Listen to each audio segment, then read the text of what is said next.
Which sounds more terrifying? A medieval werewolf curse, giant Nazi hunting wolves, or a haunted storage unit that should never be opened?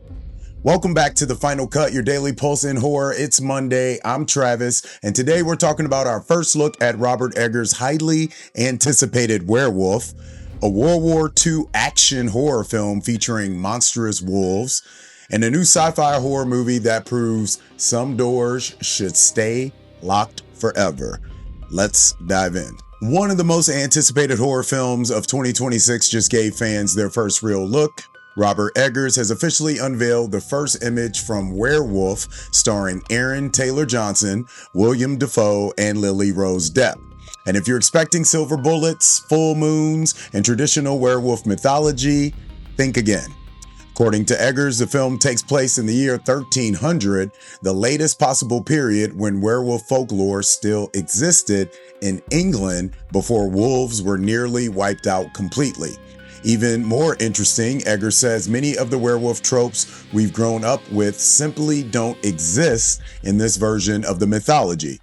No camp, no familiar rule book, just a cursed man desperately trying to find salvation through love.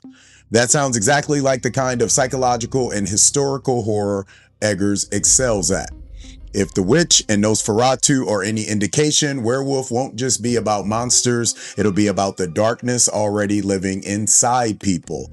My question for you guys is, what's your favorite werewolf movie of all time? Silver bullet for me, always will be. But let me know your answers in the comments ahead. Streaming had nothing worth watching. Then GRUV showed up. New Blu-rays, new steelbooks, physical media I actually own. Link in bio. If Robert Eggers is delivering medieval werewolves, Kiah Roache-Turner is bringing giant wolves to World War II. The first images have arrived from Lady Death, the latest action horror project from the director behind Wormwood and Beast of War. The story follows a group of British commandos, Soviet sniper Lady Death, and even a pair of Nazi twins who are forced into an uneasy alliance while trapped inside a deadly forest. The problem? They're being hunted by an ancient bloodline of gigantic wolves led by a monstrous alpha predator. This sounds completely insane, and I mean that as a compliment. Commandos, snipers, Nazis, giant wolves, World War II horror. Sometimes horror doesn't need to be subtle at all. Sometimes it just needs to be crazy, outrageous, and awesome. And based on everything we've seen from Roache-Turner, this one looks ready to deliver exactly that. He's really into those World War II things. My big question for you guys, though, is are you more excited by serious horror or wild over-the-top horror like Lady Death? Let me know your answers in the comments ahead. Finished my last horror game. Nothing left to play. Then I found Fanatical. Insane deals on games every day. Link in bio. And finally today, a new sci-fi horror film is officially underway. Do Not Open has begun filming in Texas with Freddie Carter, Lulu Wilson, and Mark McKenna leading the cast. The film takes place inside a remote storage facility filled with abandoned possessions, forgotten memories, and locked units nobody wants to revisit. If that premise already sounds creepy, that's before the supernatural elements start showing up.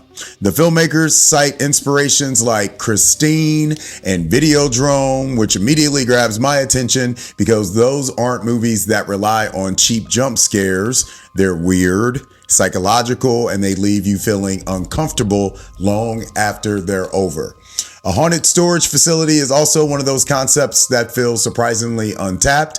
Every unit contains somebody's secrets, somebody's past, and maybe some things that were abandoned for a reason. So, my question for you guys to wrap up the day, if horror could take place anywhere, what everyday location deserves its own horror movie?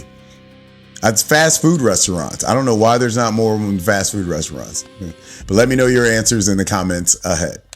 Today's biggest takeaway is simple. Horror is once again proving that originality still matters. A medieval werewolf story, a World War II giant wolf nightmare. I mean, it's a lot of wolves though, right? A supernatural storage facility thriller. None of these projects sound remotely alike outside of the wolves, and that's exactly why horror continues to be the most creative genre in entertainment. When every other genre feels like it's chasing trends, horror keeps taking risks. For the Spotify poll question to kick off the week, which project are you most excited about? Werewolf, Lady Death, Do Not Open, or something else that's coming soon? And if you enjoyed today's episode, make sure you're following The Final Cut on Spotify, like, thumbs up on YouTube, Apple Podcasts, and wherever you get your podcasts. Follow us on social media for updates at HMUNCUT. And don't forget to answer today's questions down in the comments, because I want to know what you're watching, what you're excited about, and what horror story has your attention right now. That's it for another episode of The Final Cut, your daily pulse in horror. I'm Travis. We'll be back tomorrow. More news, more updates. Until then, you guys know the drill. Keep the lights on. Want real horror coverage? Horror Movies Uncut. Smartest reviews, best interviews, no fluff. HMUNCUT.com.